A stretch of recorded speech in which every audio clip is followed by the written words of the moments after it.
Hey gang, John Backrelli here with your Lake St. Clair Ice Fishing Report brought to you by Sportsman's Direct. It is Friday, February 2nd.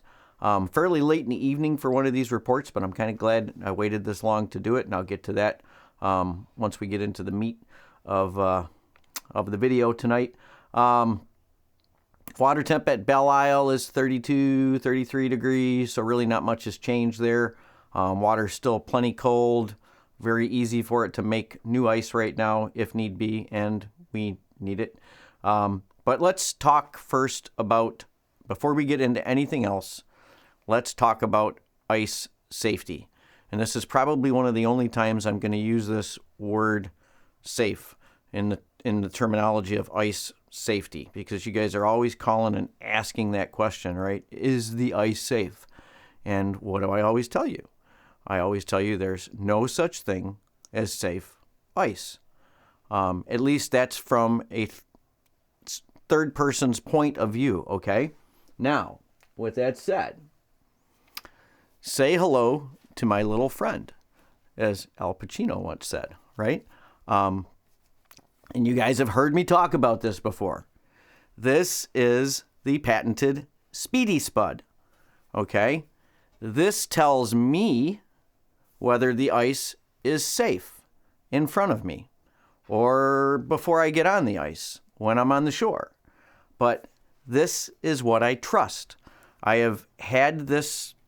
This is actually the second one I've owned. The very first one I've owned, I let a friend borrow it on the first day that I bought it, and it ended up on the bottom of Lake St. Clair because it went through the ice so fast, they lost control of it.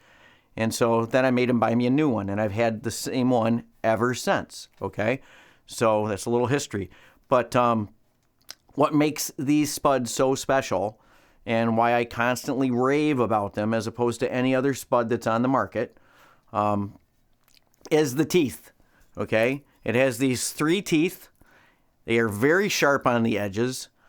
The spud heads are made out of hardened tool steel. So as long as you're not banging them on concrete or something like that, as long as you're hitting ice, these will never dull down. And they will probably never, ever break either. But the value of these things is that once you get used to using one, you will learn that if you poke the ice with it and it doesn't go through, the ice is generally going to be strong enough to walk on. Okay? Probably more than generally enough. For me, I'm at a $1.35. And even if I draw water on a poke with the spud, I can still walk on it, okay? And the reason why I bring this up, especially right now, is early season and late ice season conditions, and I'm going to call this late season ice conditions. So early ice when the ice is thin and generally very, very hard, very fresh ice, could be black ice, right? Or now, like when we're in a major thaw right now where we're on the verge of maybe losing most of the ice on the lake. It's very soft. It might be honeycombed. It could be thick. You might have 5, 6, 7, 8 inches of ice, but it might be very soft, or the top layer might be honeycombed, and you might only have a couple of good solid inches of ice down below. This spud is still of incredible value because it's going to tell you whether that ice is safe enough to walk on or not, okay? Now, an auger doesn't tell you that, so asking me how thick the ice is doesn't tell you that, but the spud will. And it's your responsibility to check that ice with that spud bar to know whether or not it's safe enough for you to walk on, okay? So that's all I'm going to say about this aspect of it right now. I want to do a whole kind of a video at some point on the spuds and how I grew up and we used to wrap these things, and sometimes we put safety cord, parachute cord on here in case we had to pull somebody out and all that good stuff. But anyways, this spud's definitely got some history to it, and I know for a fact that it has saved my life countless times by keeping me from walking on ice that I shouldn't walk on. So anyways, that's the spud part of my little speech. I'm going to talk about some other basic things, and I'm sorry if you're like an ice veteran, you're just going to have to go through this, and maybe you'll pick something up new that you didn't know. But I'm really speaking to people, especially all the new folks that are into fishing, and specifically ice fishing now. But I'm going to give you some other words of wisdom, okay? Especially, again, for late season, when the ice, like right now, when we've been in like over a week thaw where we've hardly gotten below freezing. I mean, barely below freezing down at the lake. We've just been in a constant state of pretty darn soft ice conditions. So when you're getting the daytime highs and they're going above freezing, okay, and even like tonight we're going to go below freezing, tomorrow night we're going to go below freezing. I mean, substantially, we're probably going to get into the 20s tonight. It was already below freezing on my way home from the store today. So it's going to get down into the 20s. Now, the ice that's out there right now, regardless of where it is, regardless of how thick it is, it's going to get stronger tonight. Even if it doesn't get any thicker, it's going to be stronger. First thing tomorrow morning, the ice is going to be,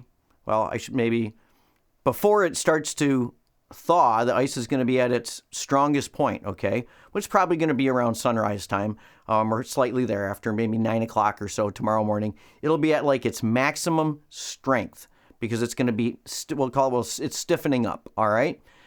Now, as that sun comes up and the air temperatures go up, that ice is going to get weaker and weaker. It's going to get progressively weaker during the day.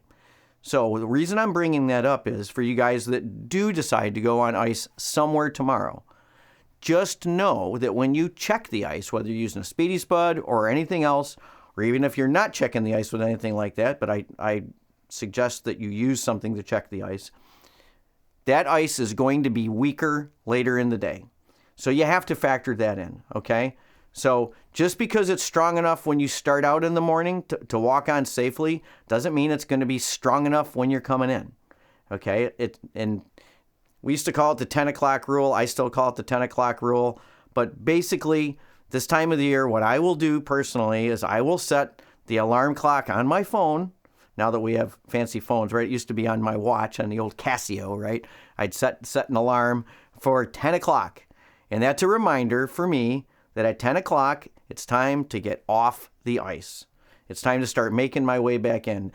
Regardless of whether I'm on the hottest perch bite of the day, doesn't matter whether I'm in a conversation with the guy next to me. At 10 o'clock, I'm going to have the discipline to get off the ice.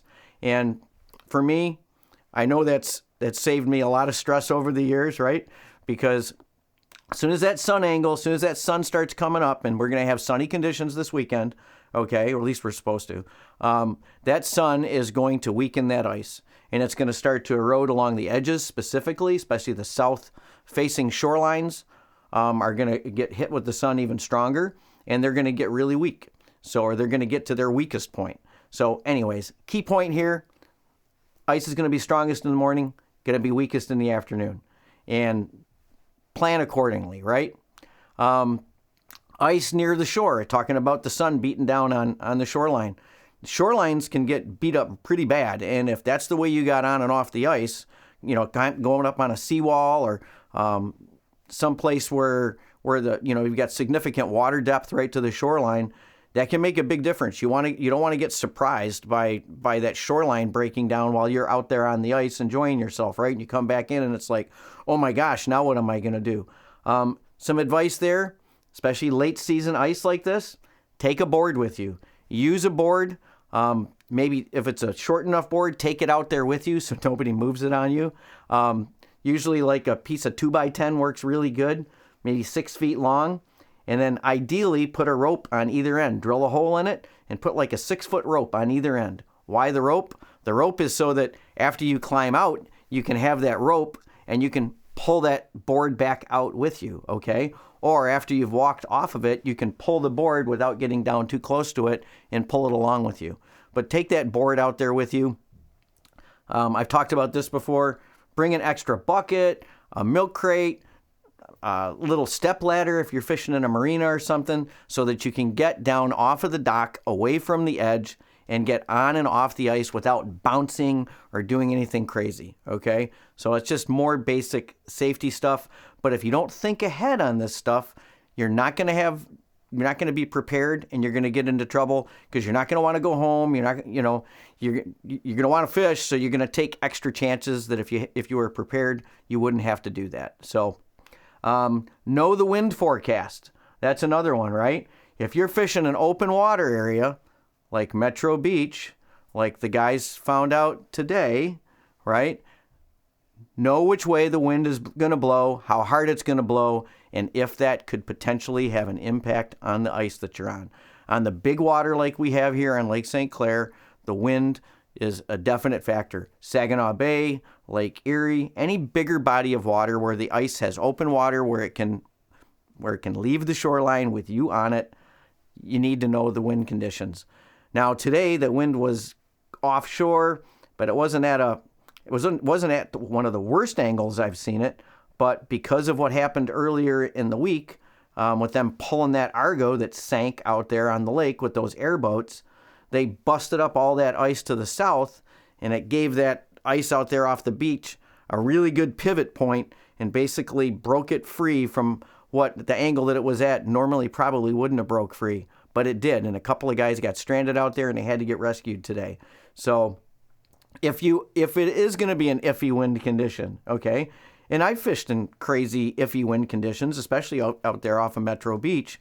I mean, the smarter thing to do, either stay off of the ice or be prepared to get off the ice in a hurry, which means you don't go out 400 yards from shore. You stay close to shore. You stay in areas that the water is shallow. And this time of the year, those fish are in shallow anyways. We'll get them in 2 feet of water and they're off the beach. You set yourself up so if the ice starts to move, you can literally just run back in. You're right next to shore already, so if the ice does start to move, you only have a 20-yard sprint maybe to get to shore, and worst case scenario is we get your knees wet. So, but think ahead, okay? Don't take unnecessary risks out there. Fishing in 2 feet of water on the ice isn't an unnecessary risk. Fishing out in 9 feet of water with an offshore wind is an unnecessary risk, okay? And it puts other people at risk too that might have to come and get you. So, I think that's all I've got, at least right now, for safety stuff. I was trying to come up with things that would, hopefully would enhance your time out there, that you could prepare for ahead of time, and that would make it a safer outing. Because, when you guys call and ask, is the ice safe? I generally don't tell you not to go unless it's absolutely horrible conditions, right? Because I know you're like me, you're passionate about ice fishing, and so you're probably going to go anyways. But I want to try to give you information at least so that you can make a good informed decision going out there and be as safe as you can. Now, ice conditions. I'm going to start out and jump right into where I found probably the best ice conditions. And they were actually pretty decent. All the way up in Fairhaven at either the state boat launch up there or around the corner over at the Raft Bar, the ice conditions looked pretty darn good. And again, I'm not going to get into thicknesses, but there were a lot of guys out there. The ice looked pretty darn solid. It was dry. You're probably going to want to wear creepers of some sort out there because it was kind of pockmarked and it looked pretty slick. And especially if you get a little bit of moisture on top of that ice, it's going to be really slippery. They had some really good catches of perch out there. That's where that big perch that we posted on Facebook came from, was up on that end of the lake today. So they had some good catches of perch. And again, you don't have to go out far. Some of the best catches were coming in relatively close up there today from what I understand. So ice up there looked pretty good. I checked it out from McInray's along that shoreline there. Now, that shoreline is not facing at a great angle like I was talking about. And that sun kind of beats down on that shoreline.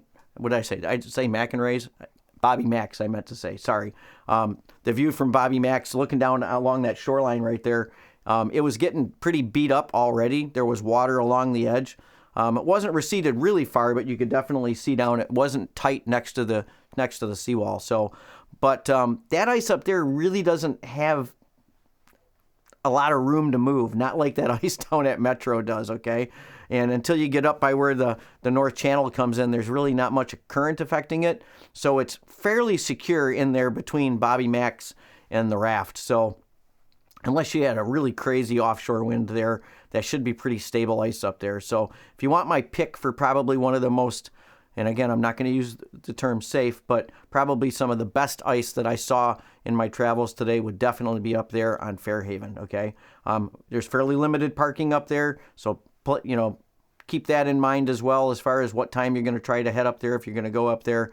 But you can park at the raft, and then you can park at that boat launch, and sometimes that raft has like an overflow parking that they'll let people park across the road too sometimes. But then we go down, we work our way south. I looked at Brandenburg. There was a lot of open water out from Brandenburg. Not surprising. You could fish off of Brandenburg with a long rod right now. There was open water off of that pier there. So, and don't factor that out right now, folks. If you're gonna fish tomorrow, it's gonna be a sunny day. It's gonna be relatively cold. And it's only supposed to get up in the mid to upper 30s. But you could bring the long rods, right, as a backup plan. And places like Brandenburg, places like that. Let's see, where else would I be a good spot? Well, the end of Harley, the South River Road boat access right there. They were catching perch there on the ice, and I guarantee you there's a pile of perch in that basin there. If you got a small boat to go in there, fishing from shore, or even up the Clinton River right now, I guarantee you there's a pile of perch in there to be caught, and you don't have to get on the ice to do that, okay? So Selfridge, the boat launch at Selfridge is pretty much blown out as far as there's still ice in the canal, and there's still ice out on the lake out in front of Selfridge, but no real way to get on it, and I'm going to guess that ice is probably not good out there. There was nobody on it. I didn't try to get on it. The ice in the canal I know was bad because somebody went through there earlier in the week after that rain that we had and all that runoff. So we're pretty much either waiting for that to refreeze, and there might be some open water opportunities there back in the back of the canal towards where that drain comes in. But there was still quite a bit of ice in that canal. So I don't know if you could really fish it open water style right now or not, but definitely not ice fishing in there. Some of those other canals back in there, you could probably get on still, especially early in the morning.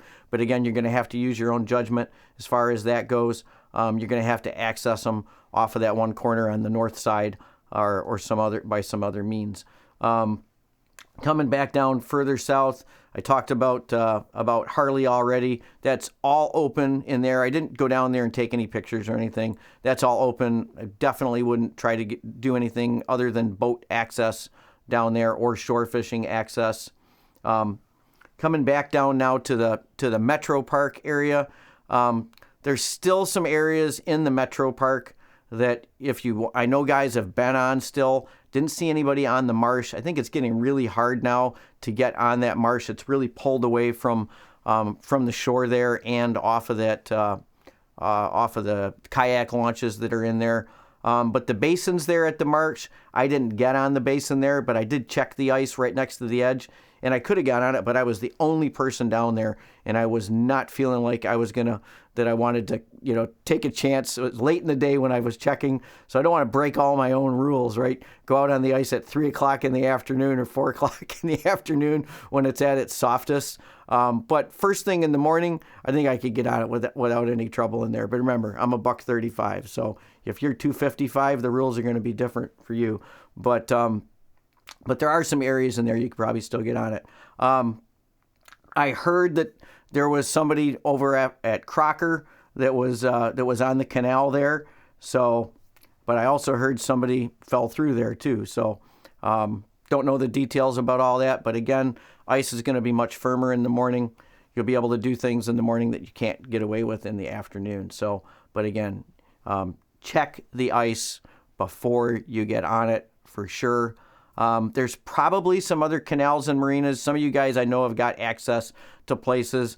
It's going to be what it's going to be. The ice is either going to be strong enough or it's not going to be strong enough. That's just the way it is. The fishing is going to be good in a lot of places. I mean, these fish really like to get under remnant ice when we have ice, and it is what it is. I'm going to adjust my notes here a little bit because I normally don't run this long and have this much stuff to talk about, but I really wanted to talk about ice safety big time today. The other open water options, right?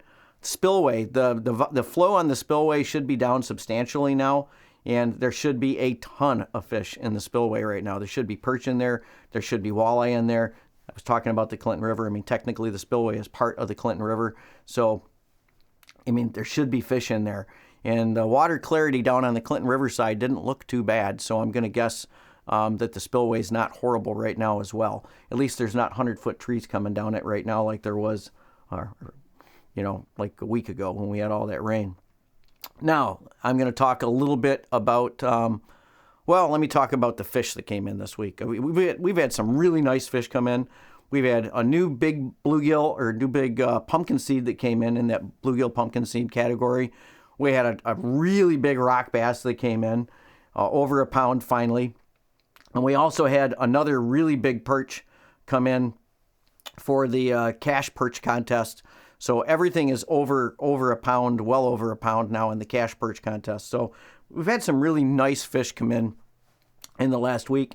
And it always happens when we get these big warm-ups like this and we start losing ice like crazy, the bite always goes. It always goes phenomenally. There was a lot of walleye caught off the beach before they lost the ice, which is why the guys were just so, intent on getting out there still for just one more day, right? Because the fishing had been that good. But it's not worth losing your life over, okay? Now, the weather forecast. They are still calling, and this is all of the different sources of weather information that I follow and watch, and using different media, they are all calling for a major cool down again. I don't know if I want to use the term polar vortex, but I definitely think it's potentially one of those situations, and that's supposed to occur starting like around the 12th. So we're just outside of that 10-day window on it. But I mean, all of them. Even the Weather Channel is calling to go below seasonal average and stay there. Weather Channel, AccuWeather, Weather Underground, I don't generally watch going out that far. All the different weather models are all predicting it. If you're getting kind of tired of some of the same old weather that you're watching, check out a channel on YouTube called Direct Weather. And I've been watching this guy now for a couple of months.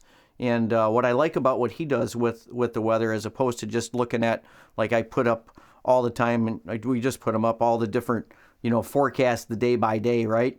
He doesn't do any of that. What he looks at is the overall weather patterns.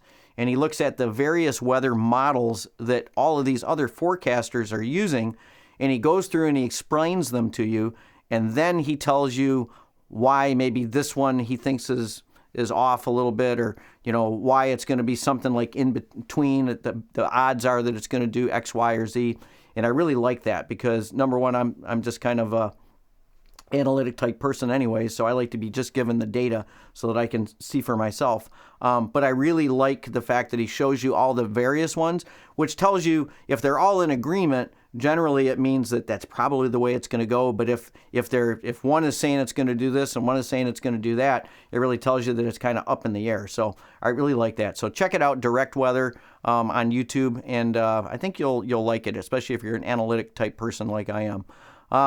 But regardless of that, what they're calling for is it's supposed to get cold middle of this month, and then it's supposed to stay cold for a pretty darn long duration. And maybe going into March, and that's really not all that hard to believe, because if you look at the past history on the last 2 or 3 springs, I'll call it, or late winters, we've actually really had very cold conditions going into March and into April in a lot of ways. Not enough to make ice, but if we had good ice, we would have probably held it pretty darn late. So, if you're an ice fisherman out there, like I am, let's hope that we get another cold blast, that it makes ice and then it sticks around for a while. I know all you boat guys that are out there, you're going, yeah, blah, blah, blah. Winter is over. We're getting our boats ready. You might be right.